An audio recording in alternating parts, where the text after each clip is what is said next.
Buenas tardes, clientes, amigos, medios de comunicación interesados en estos temas. También les damos la bienvenida. Mi nombre es Juan Carlos Estudillo, socio de la División de Auditoría de La Paz Costemalle.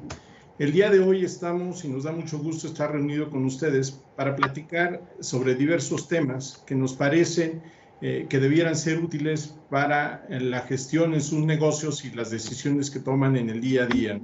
Lo que la Organización Mundial de la Salud en diversas ocasiones ha dicho, bueno, se prevé tal vez que la reactivación económica como la conocíamos hasta antes de estar en la pandemia, se espera que la tengamos para el año 2022. Es un año, prácticamente un año con 3 meses, lo que nos falta por recorrer. Todo esto porque se prevé que quizá en el primer semestre del año se tenga ya acceso a la aplicación de la vacuna. Sin embargo, dependemos de la capacidad de producción y la distribución de la misma. Hay que recordar que lo que se busca en un primer momento es lograr inmunidad en aproximadamente un 60-70% de la población mundial, que esto nos ayudaría en determinado momento a contener la proliferación del virus, ¿no? Por eso es que se habla de que estaríamos volviendo a la vida anterior que teníamos antes del COVID-19 hasta el año 2022. Esto pareciera que va a suceder, ¿no? También estamos inmersos en un ambiente económico complejo.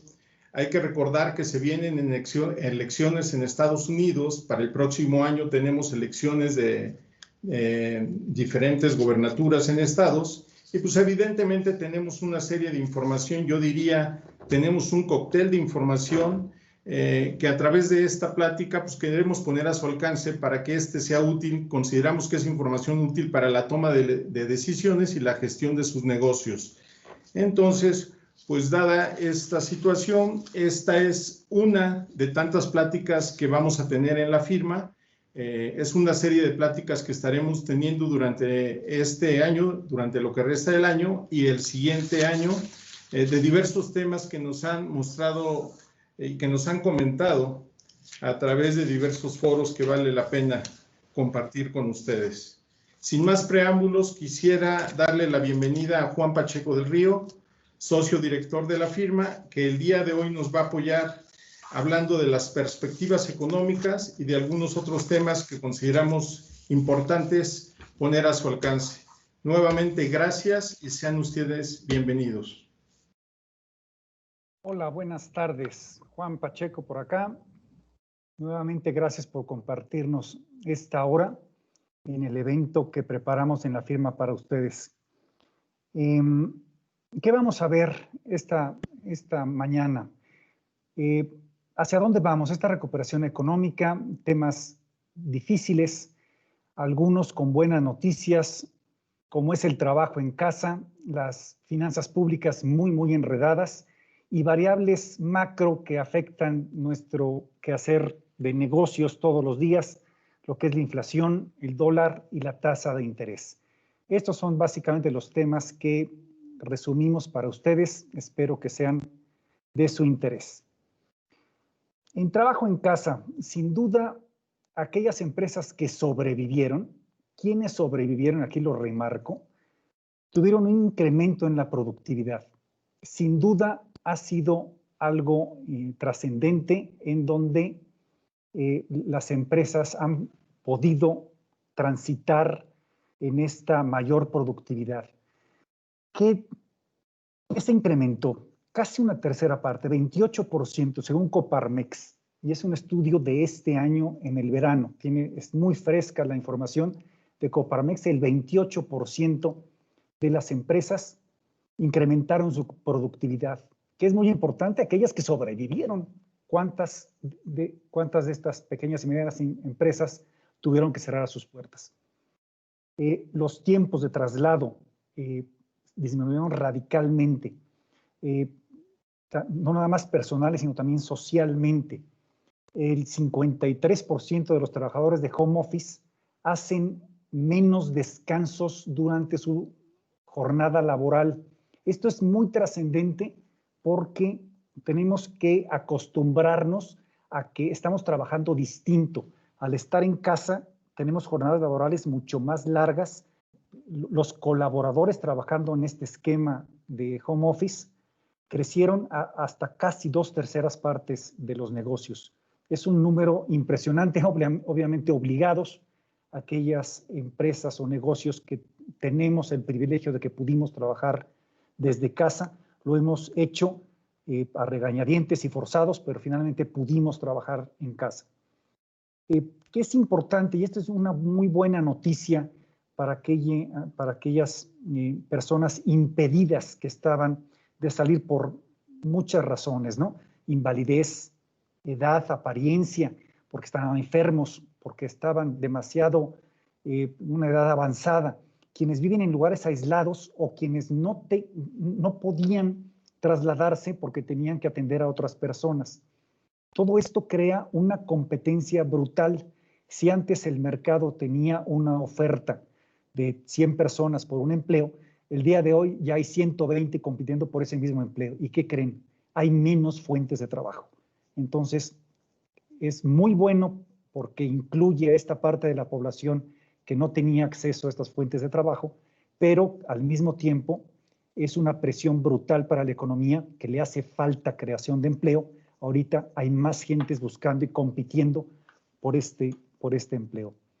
La penetración tecnológica de México, Latinoamérica y el mundo, que es menor que en otras regiones, está creciendo muy, muy rápido. Esas empresas de tecnología tienen una gran oportunidad.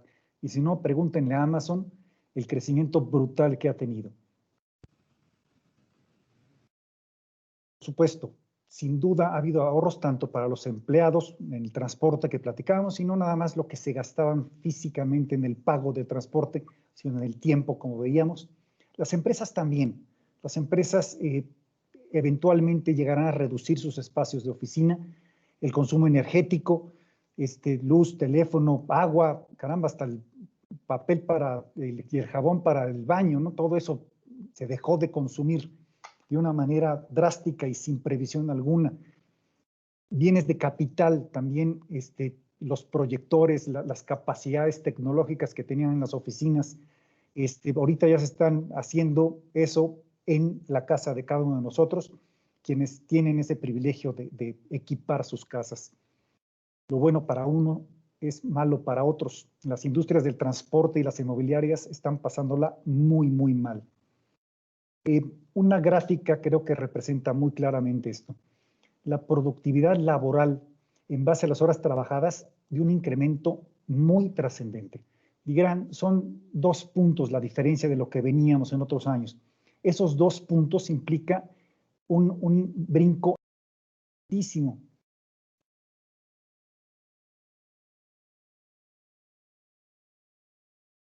De personas en trabajo. Si tuviéramos una estandarización de la gráfica por todas aquellas personas que perdieron el trabajo, la productividad como país se fue al suelo, finalmente, porque hay muchísimas personas que se quedaron sin empleo.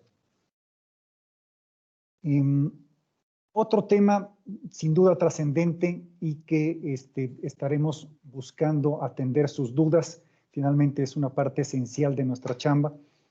La reforma fiscal va a impactar para el 2021, por supuesto. No está fomentando inversión privada.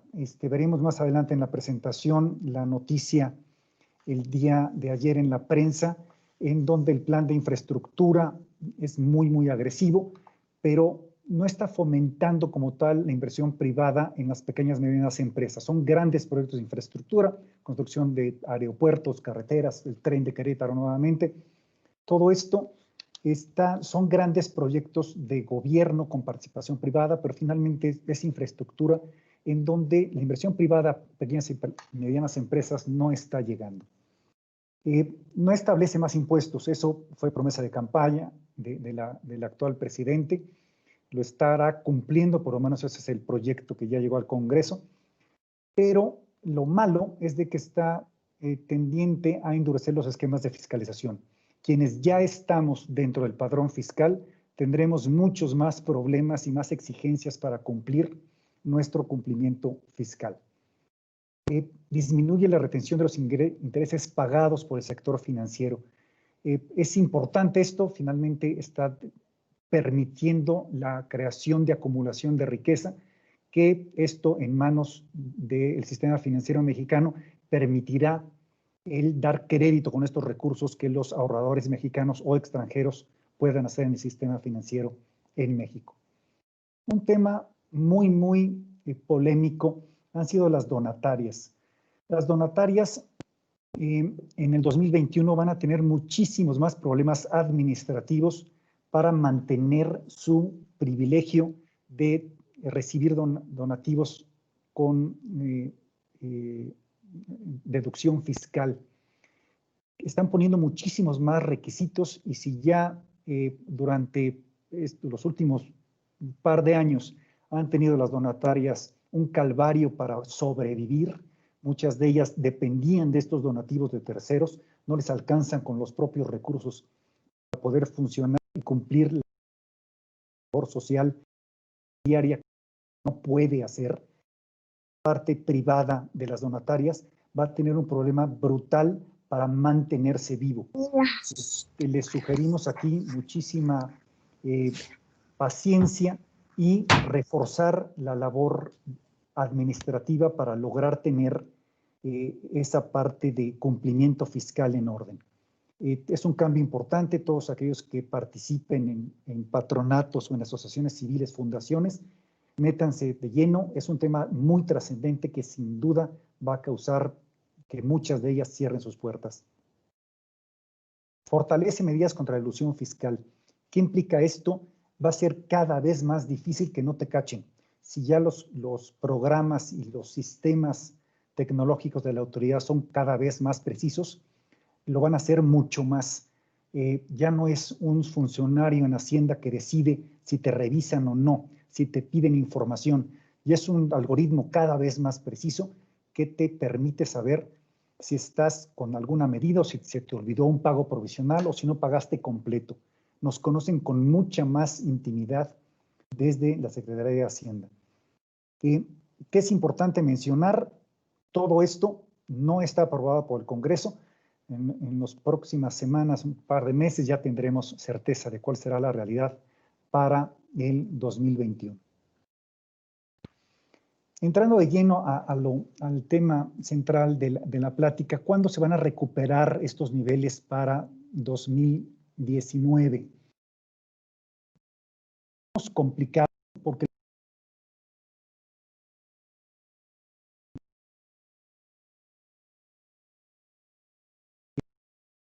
turística, restaurantes, el transporte masivo, el turismo, las oficinas. Esas industrias sí, por supuesto, siguen sufriendo, pero la verdadera interrogante es en cuánto tiempo se va a recuperar los niveles de 2019. El motor de la economía de México, y no nada más de México, sino de cualquier país del mundo, ya dejó de ser el sector industrial. El día de hoy es el mercado interno y lo que las empresas puedan innovar en el territorio nacional para exportarlo y vender a otros países. Ese es el motor económico de México. En ese sentido, lo que realmente importa es la velocidad en la que se van a recuperar los niveles de empleo de 2019, lo que teníamos el año pasado, y que a su vez generen los niveles de consumo que permitan retomar el crecimiento donde se quedó. Es un gran reto.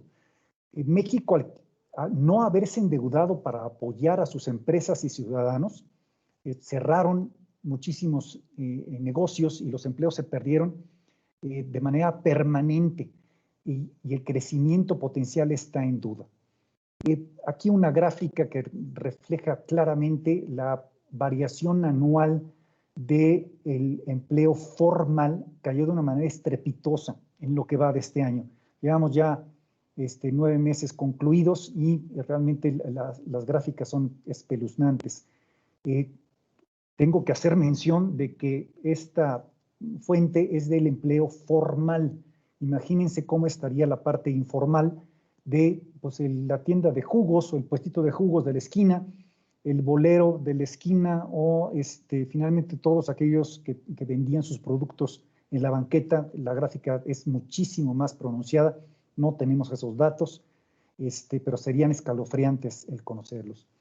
La creación de empleo en el año de los trabajadores nuevamente asegurados en el IMSS volvió a caer. Aquí, si vemos el número de empleos que se perdieron, fue más de 1 millón de lo que llevamos ahorita. Va a ser muy, muy lento.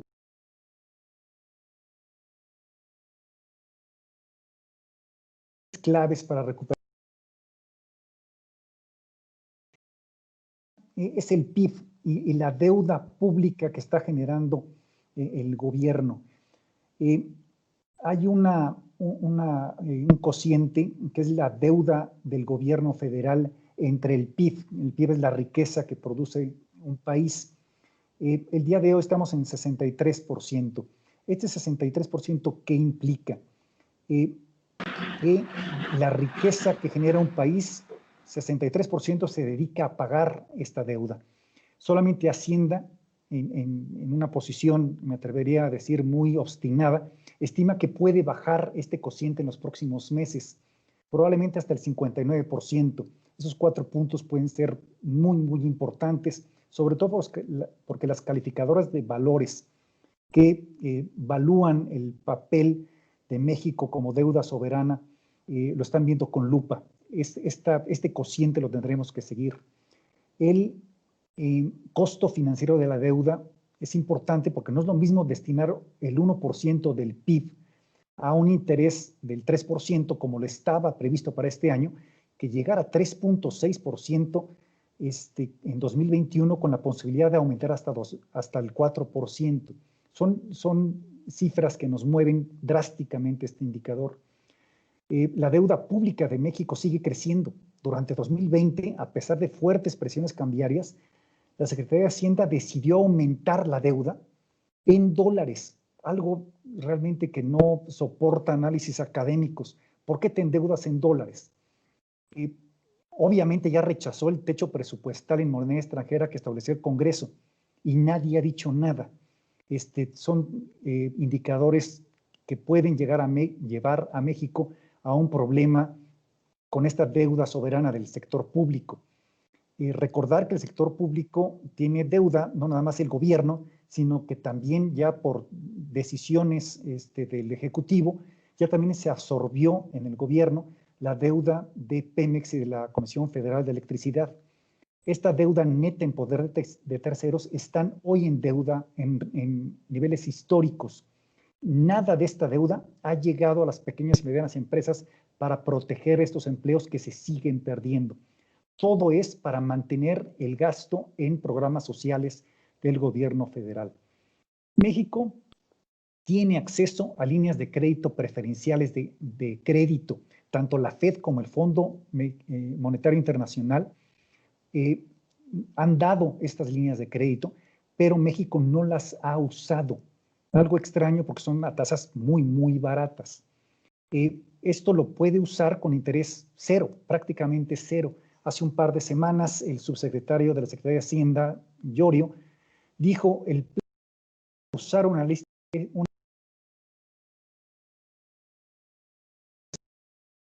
por el presidente en una 1980 se repite la historia. La política hacendaria la dicta el presidente de la República, aunque no sepa de la materia. Esta gráfica que está en la pantalla, ¿qué trata de ilustrar? Y es algo que ojalá que la Secretaría de Hacienda tenga la habilidad para pelearla con las calificadoras. 2 países, Italia y México, los dos con calificación crediticia de su deuda soberana de BBB-, todavía es grado de inversión.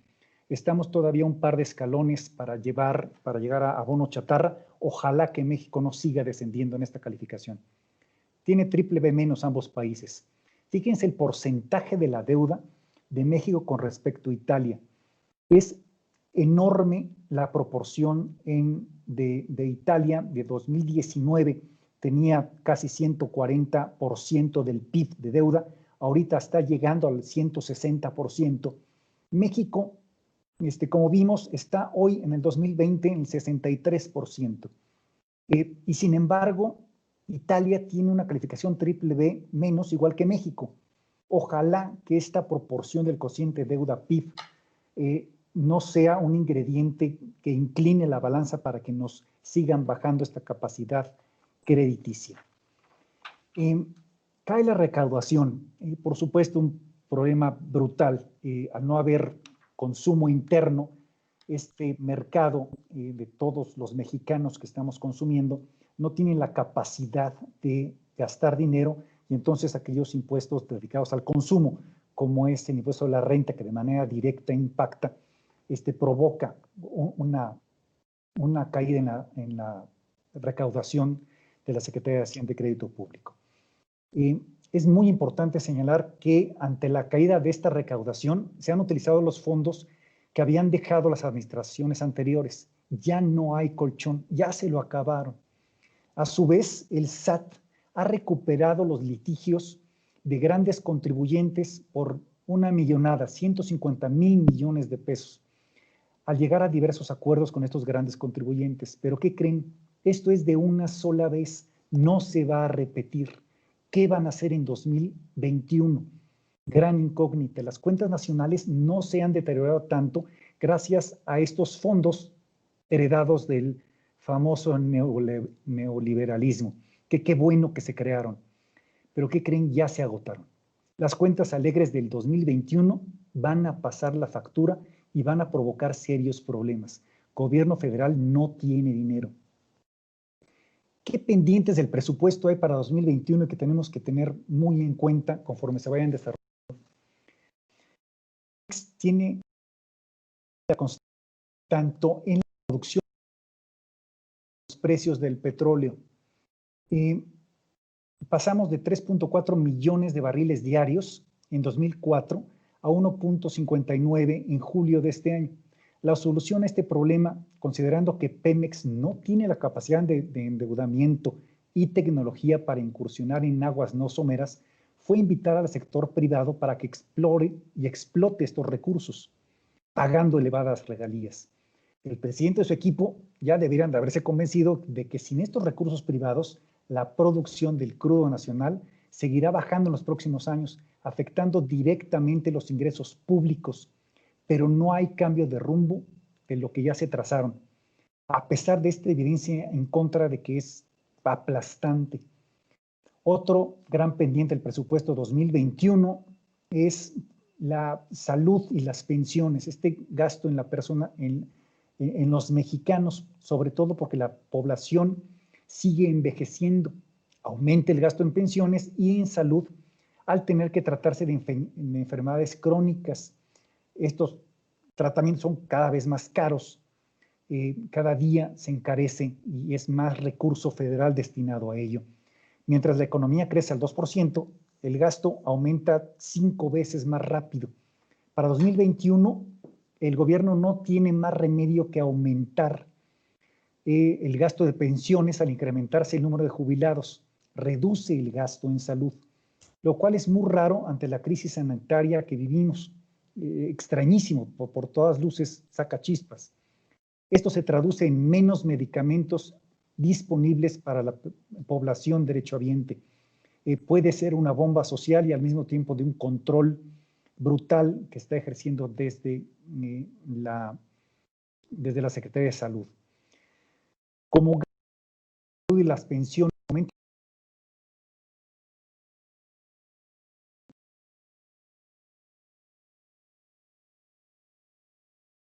creciendo en los próximos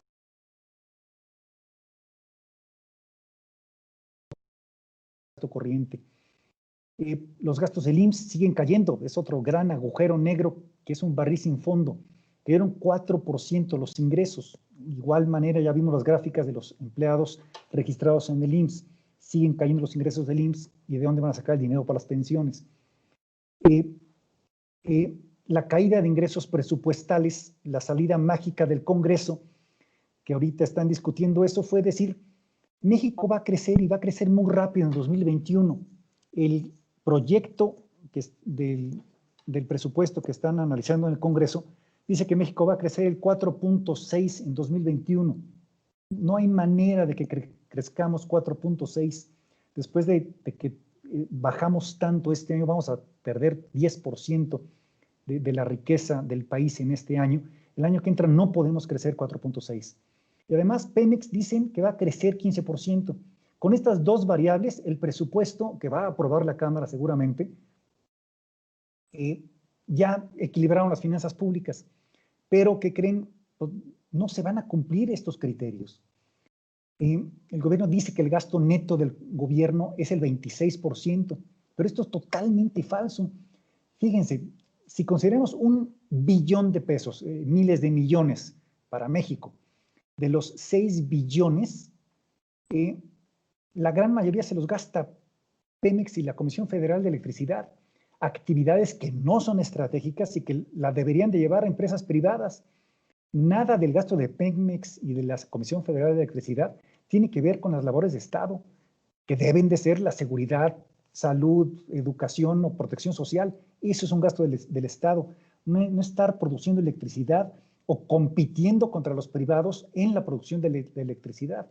Ya tenemos historias, muchas en la prensa, desafortunadamente recientes, ¿no? El gasto del gobierno de México a duras penas llega al 15% del PIB. Es muy poco. Es urgente realmente aumentar la base tributaria para que más mexicanos paguemos impuestos y se tengan más recursos para repartir y dar servicios de calidad. Ya las medidas que veíamos de la reforma fiscal 2021 implican que los pocos que pagamos impuestos nos van a apretar aún más, cosa que pues si somos mexicanos todos, que todos paguemos impuestos, ¿no? No nada más esta minoría que seguimos como contribuyentes cautivos. Otro tema complicado es los estados. En este proyecto de distribución de ingresos federales para el 2021, los gobiernos de los estados van a disminuir sus participaciones federales en 5% en pleno año electoral. Y yo les preguntaría, ¿cómo van a cumplir sus promesas electorales en plena campaña? Apelando a este regimiento regional, vimos en la prensa hace poco de que 10 gobernadores decidieron salirse de la CONAGO. Va a ser muy interesante ver cómo negocian sus participaciones para el 2021. Esta caída de inversión en el sector condice con estos meses que siguen pasando. El Congreso estudia la forma de recortar la inversión en infraestructura, contrario a la noticia que vimos en la prensa hace poco. Es más, ayer salió en las noticias. Dicen que van a reducir la inversión en infraestructura en el Congreso, pero al mismo tiempo dicen vamos a impulsarla, ¿no? ¿Por qué? Porque no quieren tocar el gasto público. Porque quieren mantener los programas sociales y mantener a flote los proyectos emblemáticos que ya los conocemos. Dos Bocas, Santa Lucía, los trenes Maya, Transísmico, que conforme avanzan requieren más y más recursos. Esta gráfica que muestro en la pantalla, la inversión fija bruta del país, muestra la tragedia del sector de construcción, en donde pues está yendo a picada. En décadas no estábamos con tan poca inversión. Esto, México va a pasar la factura tarde o temprano. Las generaciones futuras van a voltear a decir, oye, ¿por qué no se invirtió en mi país en estos años la infraestructura que hoy pido a gritos? Va a ser bien complicado para el futuro. Otros temas trascendentes es la inflación, tasa de interés y el dólar. Específicamente la inflación, dicen los que saben que podría cerrar hacia el 4% en este año. Nos estaremos yendo a 3.6 en 2021. Creo que es una buena noticia que la inflación haya dejado de elevarse, al menos momentáneamente. ¿Por qué? Porque detiene 9 quincenas que venía de alzas constantes. Esta expectativa de cerrar al 3.6 para 2021 sin duda es bueno. Ojalá que Banco de México logre mantener la autonomía y el mandato de control y que recientemente en que rescatar la economía deje suelta la inflación, que ya vimos que pues, tiene estragos en la economía nacional, aún peor de lo que ya tenemos. En cuanto al dólar, a mediados de septiembre el tipo de cambio se cotizó por debajo de 21 pesos. Después se presionó más de un peso hasta superar los 22 pesos por la apreciación del dólar ante otras monedas y el riesgo de restricciones económicas en Europa, porque volvió a brotar el virus y se volvió a cerrar algunas economías importantes en Europa. El día de hoy el dólar amaneció a 21.43. La estimación del cierre del año podría estar entre 20.9 y 24 pesos por dólar. Aquí lo cerramos en 21 pesos. Es la cifra más certera que podríamos estimar. 23 pesos por dólar a diciembre de 2021. Obviamente es una esfera de cristal, pueden pasar muchas cosas.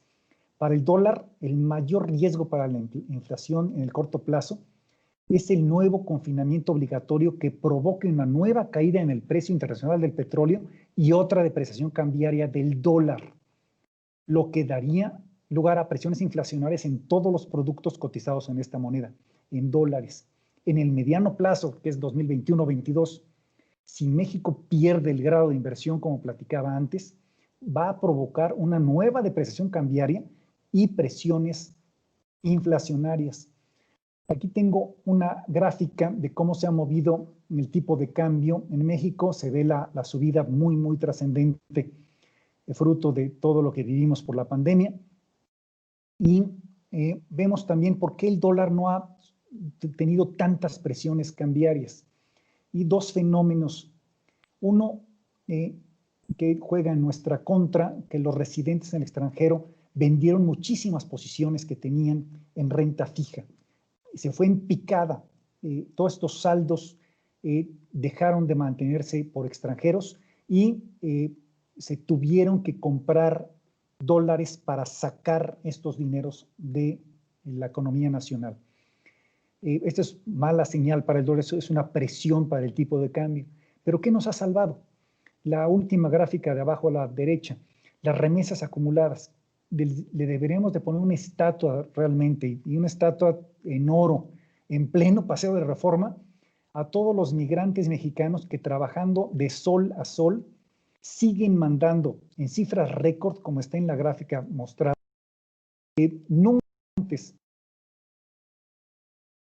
han dado tantos migrantes en México. Nunca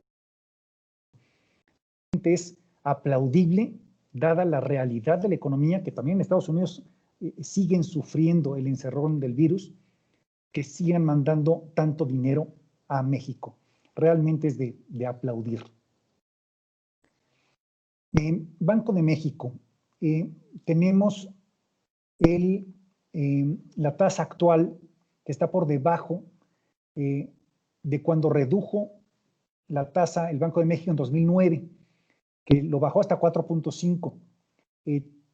La siguiente junta de Banco de México es el 12 de noviembre y va a terminar el año con la última junta que tiene el 17 de diciembre. En estas dos juntas podría reducir al menos una vez más su tasa, probablemente al 4.25 o la estimación que está ahí en la pantalla es al 4%. Siempre y cuando la inflación se mantenga relativamente estable o no se vean alzas significativas. Banco de México aquí está jugando con fuego, porque al bajar la tasa de referencia con una elevada inflación, ha decidido apoyar la economía por encima de la inflación, que la inflación es el único mandato que tiene el Banco de México. Banco de México no tiene por qué promover y defender la economía nacional ni el empleo. Esa no es la función del Banco de México. Banco de México, su única función es mantener en control la inflación. Banco de México, obviamente, muy ligado a lo que pasa en otros países, sobre todo Estados Unidos, donde su símil, la Fed, mantuvo la tasa en 0.5%, realmente dinero gratis, que es un mínimo histórico. Nunca en la historia de Estados Unidos había tenido su tasa de interés más baja.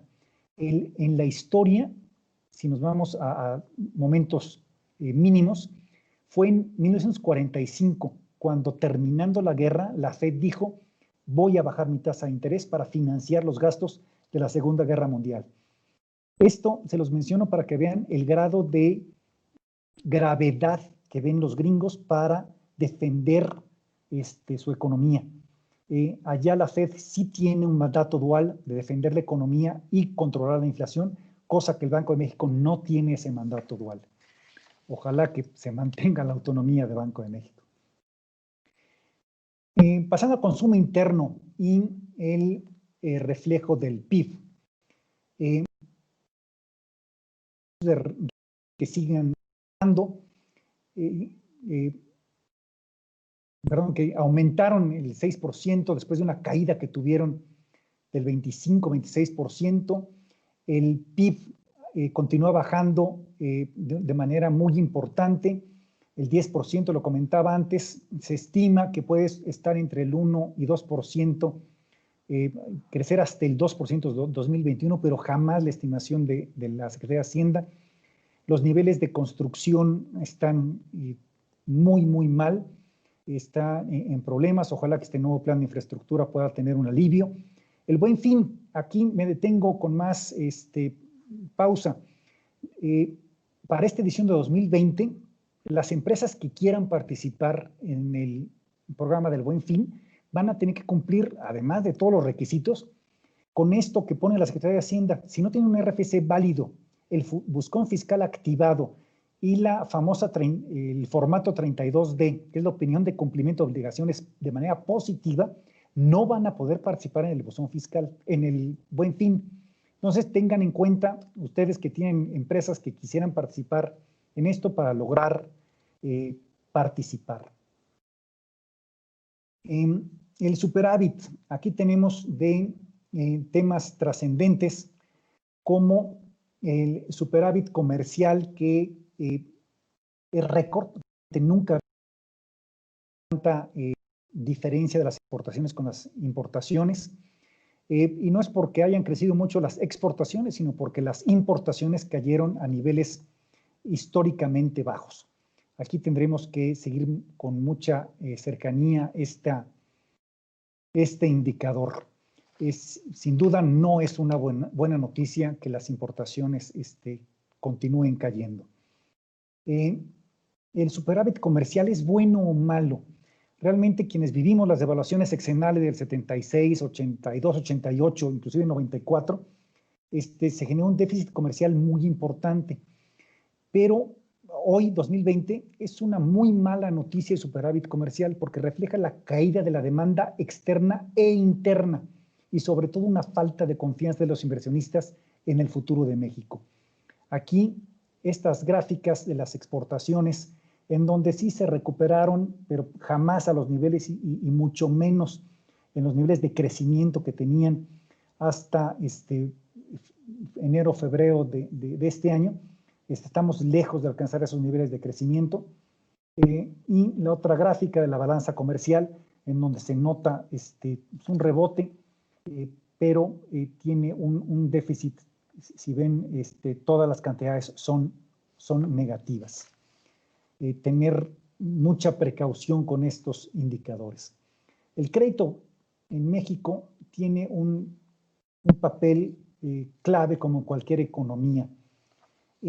La Secretaría de Crédito Público no tuvo otra más que seguir apoyando y prolongar entre 4 y 6 meses el cobro del capital de todos los créditos. Apoyaron a la banca comercial. ¿Cuál es el problema? Que muchos clientes ya no van a tener empleo en abril de 2021 y muchas empresas ya habrán cerrado en forma definitiva sus puertas.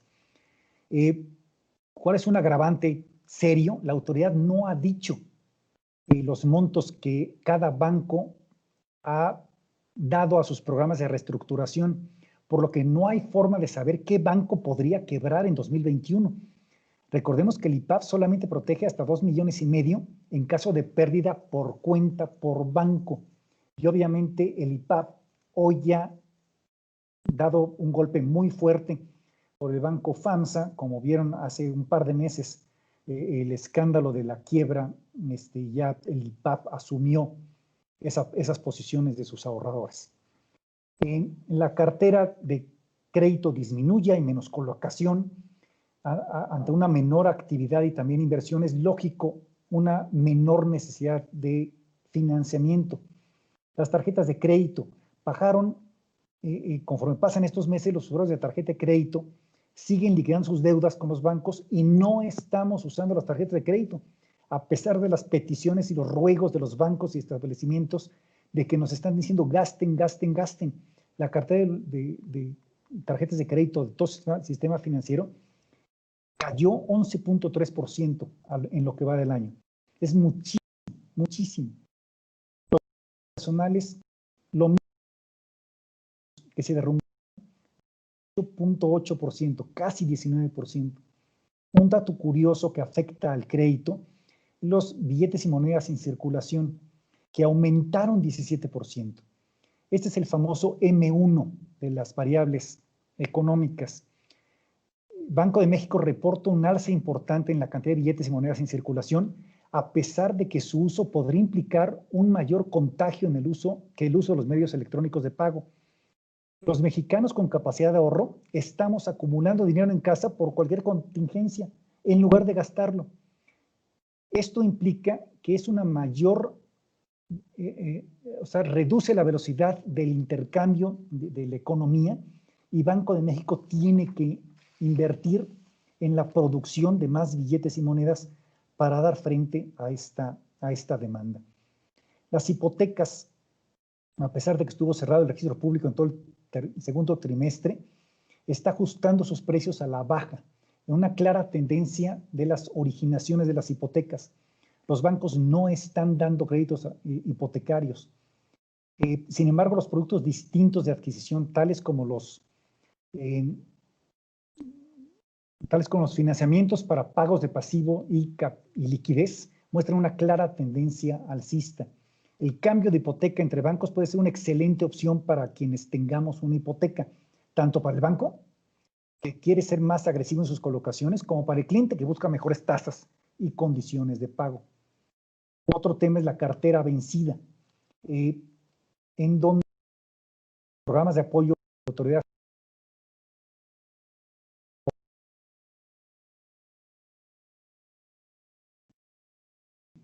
cuando los impagables, esta cartera tendrá un fuerte impacto en todas las reservas de los bancos. Vienen tiempos difíciles para la banca comercial.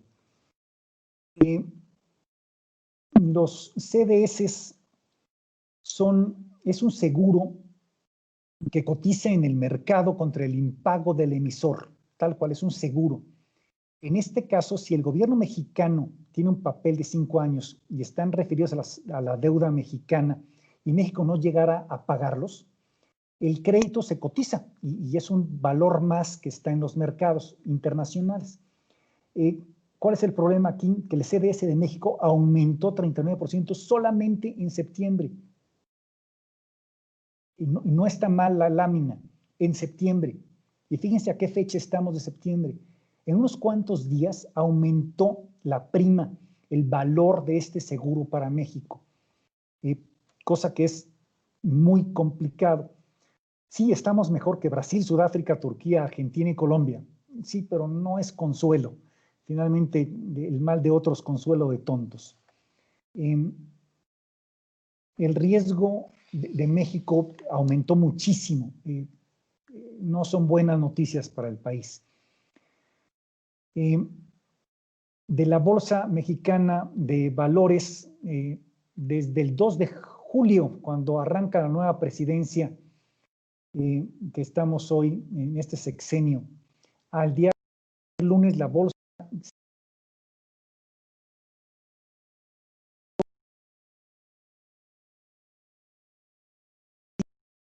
pésima inversión. Sin embargo, tiene dos líneas. El índice de Standard & Poor's 500, las 500 empresas más grandes del mundo, que cotizan en Estados Unidos, mundiales, y la Bolsa Mexicana de Valores, que es la cifra gris.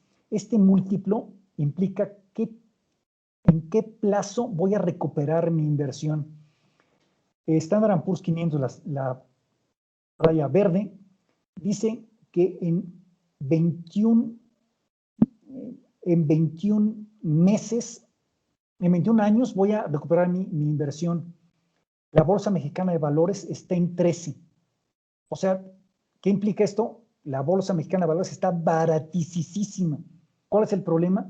No hay confianza en el futuro, en los inversionistas para México. Por eso sigue cayendo. La economía de México no está mal en sus fundamentales. El problema es la percepción de riesgo y la falta de confianza en la inversión. ¿Qué tenemos de problema serio? Que la situación parece que no va a mejorar en los próximos meses por el bajo crecimiento económico nacional, nuevos impuestos y mayores costos financieros para la mayoría de las emisoras, que en el caso de México, si llega a perder el grado de inversión a mediano plazo, esto va a ser va a haber mayor astringencia en la economía nacional. Va a ser mucho más difícil salir adelante. Llegamos a la parte final de la plática con algunas conclusiones que me gustaría compartir. Va a ser un fin de año, una Navidad de años.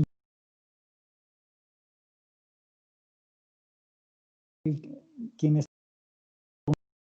ir de viaje o tomarnos vacaciones, pues están canceladas, porque ¿a dónde te vas si están canceladas las opciones de transportes masivos o ir a un hotel con el riesgo de contagio, con la tragedia para el sector turístico?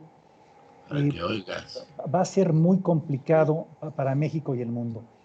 En Europa no se descarta aprovechar el periodo vacacional para un nuevo confinamiento igual de o más de estricto y evitar las cifras de contagio con las personas y que sigan hospitalizándose. Recordemos que en 2019 la influenza provocó la hospitalización en España de 35,000 personas y se murieron 6,000-7,000 gentes, solamente en España, tan reciente como en 2019. Entonces, si ese invierno se vuelve a repetir, además se suma o se multiplica con el virus, es una cuestión que llegará a ser explosiva, sin duda. México no va a cerrar la economía, ya lo dijo la autoridad. El presidente en sus mañaneras fue enfático: México no va a cerrar la economía, aunque sigan los muertos. Trágico, realmente trágico, pero pues es una decisión política, en donde va a ser complicado vivir con ella, pero bueno.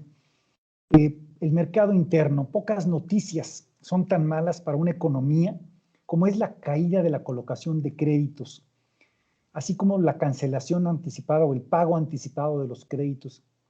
¿Esto por qué se da? Porque no hay confianza en el futuro y se cancela el consumo en el mercado interno, que es el principal motor de la economía. Aún así, como vimos, hay algunas variables que nos dicen, pues ahí vamos, hemos sobrevivido, quienes todavía tenemos la enorme fortuna de tener un negocio andando y la nómina que sigue llegando, no debemos de dar por sentado eso. Somos muy, muy afortunados, apreciémoslo y tendamos la mano para aprovechar y poder crear los empleos de una manera inteligente, lo más rápida posible, para ayudar al resto de los mexicanos que nos necesitan como empresarios. Con esto concluyo mi presentación. Les agradezco muchísimo que nos hayan acompañado. Muchas gracias, Juan, por compartirnos muy interesante y clara información. Sin duda tenemos mucha tarea por hacer, decisiones importantes que tomar y sobre todo retos que superar. Agradecemos a nuestros clientes, amigos y medios invitados su participación a este evento, en especial a nuestros clientes por la confianza que nos brindan y poder acompañarlos en estos momentos difíciles. Gracias por asistir. Los esperamos en nuestro próximo evento, programado para el próximo 11 de noviembre a esta misma hora, principales aspectos fiscales 2021. Damos inicio a nuestra sesión de preguntas y respuestas que nos han compartido aquí en el chat. Nos piden primero si podemos hablar sobre las reformas fiscales. Pues precisamente nuestro evento del próximo 11 de noviembre habla sobre las reformas fiscales. Esa estuvo muy fácil de contestarla, ¿no? Sí, esa yo la respondo. Otra pregunta que tenemos aquí en el chat, ¿cuál es su recomendación con base en la deuda pública? Pues complicado, como veíamos en las cifras. El gobierno se sigue endeudando en dólares con el riesgo cambiario que tiene. Es realmente muy barato en dólares, pero tenemos el riesgo cambiario encima. La espada de Damocles sigue colgada. Esta deuda pública seguirá creciendo. Sí, qué lástima que se esté dedicando a programas sociales o a proyectos de infraestructura que no son viables económicamente. Ojalá que se estuviera gastando ese dinero en infraestructura que sí necesita el país. Hilo esto a otra pregunta que está aquí en el chat, de que dice la pregunta: ayer se anunció la inversión pública y privada en proyectos de infraestructura. Preguntan, ¿es otro anuncio político? ¿Es más de lo mismo? Y lo hilo con la pregunta de la deuda pública. En el anuncio dijo el gobierno federal de que no va a invertir dinero en estos proyectos. Va a facilitar a que la inversión privada se haga y va a dar los permisos y los apoyos para ello. Este plan de infraestructura, como parte del Acuerdo Nacional para Recuperación Económica, así lo bautizaron, la inversión total es menos del 1% del Producto Interno Bruto. Ese es nada. O sea, realmente no pinta. Dicen, y esto es la parte política, de que serán 190,000 empleos. Esto es lo que dice la prensa el día de hoy. 190,000 empleos, cuando se perdieron 1 millón, tampoco es significativo. Es un plan de infraestructura de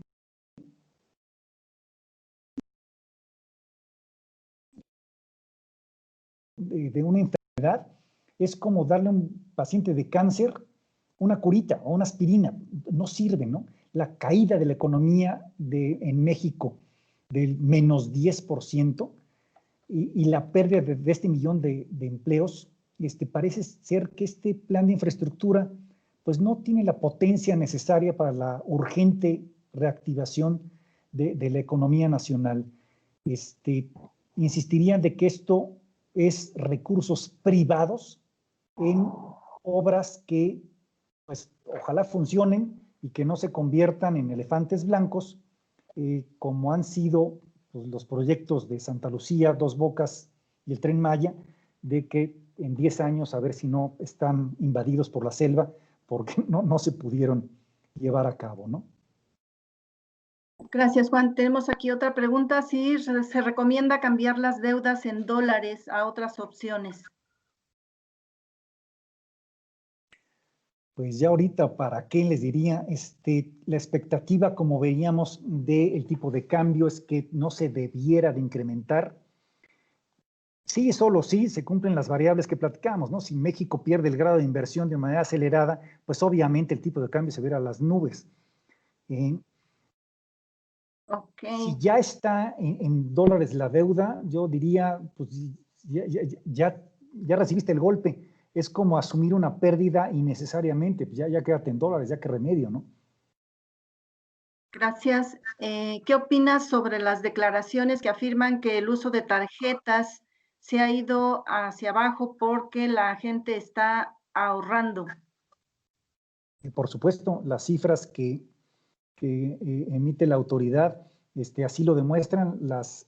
el uso de las tarjetas de crédito y el crédito, la colocación de tarjetas del crédito en tarjetas de crédito no ha aumentado, inclusive se ha disminuido, veíamos las cifras 11% menos. Entonces, sí, por supuesto, los mexicanos estamos dejando de usar la tarjeta de crédito, estamos consumiendo menos y finalmente al quitarte todos esos gastos, déjame bautizarlos como superfluos, tienes ahorros importantes, pues porque la familia dejó de gastar o porque no puedes ir al cine o ir a un restaurante o porque no tienes dinero para hacerlo. Entonces, cualquiera de las dos, la segunda más trágica que la primera, sin duda, implica que el mexicano ha dejado de gastar en su tarjeta de crédito, sin duda. Okay. Otra pregunta tenemos aquí, los fideicomisos que la 4T quiere cancelar, ¿qué impacto tendrán para la ciencia y tecnología? Pues gravísimo, y no nada más la ciencia y la tecnología, ¿qué es lo que ha asegurado hasta el cansancio el secretario de Hacienda?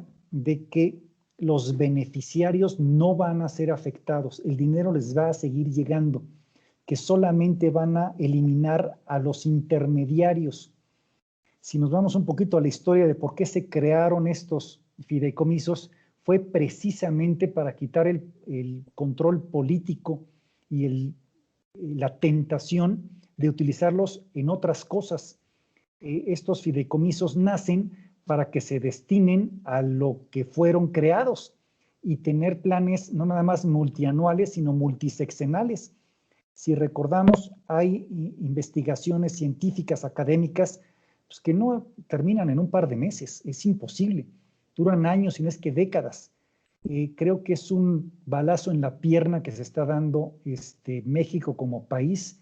El cancelar estos fideicomisos resta seguridad al científico, al investigador nacional, a los colegios finalmente de profesionistas que estaban finalmente aprovechando de estos beneficios para dedicarse a la ciencia que tanto le hace falta a México.